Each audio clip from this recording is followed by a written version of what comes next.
Hi viewers, welcome to Magato Vision channel. In this video, we are going to discuss on the working of a CO2 laser and its related concepts.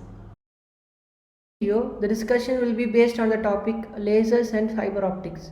In that, particularly, the CO2 or carbon dioxide laser will be discussed in detail. The CO2 laser is an industrially and application-wise important laser. That is why it is discussed in most textbooks on lasers. This laser was designed by C.K.N. Patel, which is one of the gaseous lasers. Here, a molecule containing atoms are excited with energy. Due to the intake of energy, the electrons distribute themselves in the energy levels in a different manner. That is, the electrons in the atoms arrange in a favorable manner in the energy level diagram. This arrangement of electrons is dependent on the interaction of atoms in the molecules, which determines how the energy is divided between them. So, here the active medium or the source of laser action is the mixture of gases containing carbon dioxide, nitrogen and helium or water vapor. The carbon dioxide excitation only leads to the laser action, which is based on the vibrational, rotational and ground level energy states of the CO2 molecule. The construction of CO2 laser starts with a vacuum chamber which is constantly evacuated. Then a mixture of gases CO2, N2 and H2O are allowed in a predetermined concentration. The chamber contains a entry and exit window for light photons containing NaCl as Brewster window.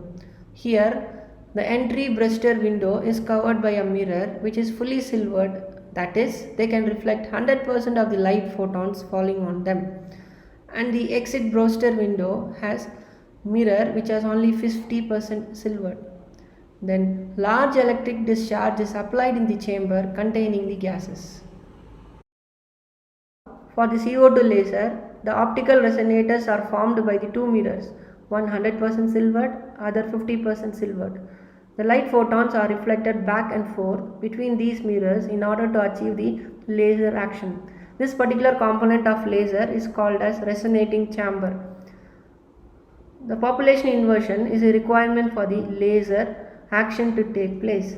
The high voltage discharge applied in the chamber provides a necessary energy to achieve the population inversion. Here, achieving the condition where the number of electrons are larger in higher energy state when compared to lower energy state is called as population inversion. Hence, by the application of electrical discharge, the population inversion is achieved by exciting the CO2 molecules through N2 gas. CO2 is a linear molecule where carbon and two oxygen atoms are aligned in a straight line, that is 180-degree angle between them. So, the energy levels of CO2 molecules are determined by the symmetric stretching mode, bending mode and asymmetric stretching mode.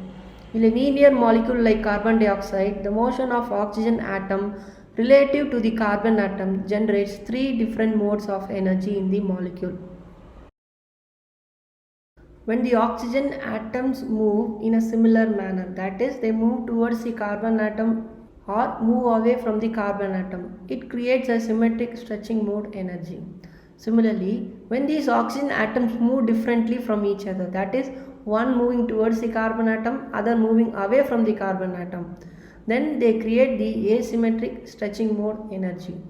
Finally, when the oxygen atoms move by creating an angle in the motion away from linearity, it is called as bending mode energy. The laser action can be understood from a series of actions taking place in a vacuum chamber. First, the electric discharge excites the N2 gas to the higher energy levels.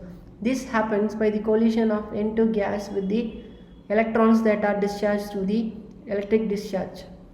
These nitrogen gas transfer the energy to CO2 molecules through the collision process. Here, the probability of energy transfer is more between the CO2 and N2 gas as they share similar energy states.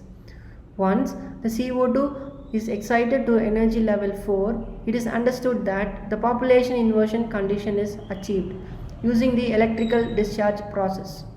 Now, due to the spontaneous emission process, the CO2 molecule emits a light photon of wavelength 10.6 micrometer and moves to the lower energy level of 3.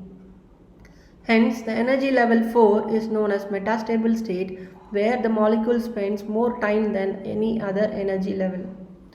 Another probable process is emission of 9.6 micrometer radiation and moving to the energy level 2.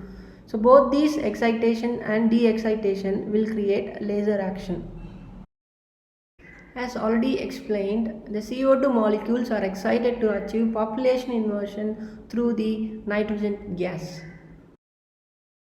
Due to the spontaneous and stimulated emission of radiation, the laser containing radiation of wavelength 10.6 micrometer and 9.6 micrometer are obtained as output from the vacuum chamber.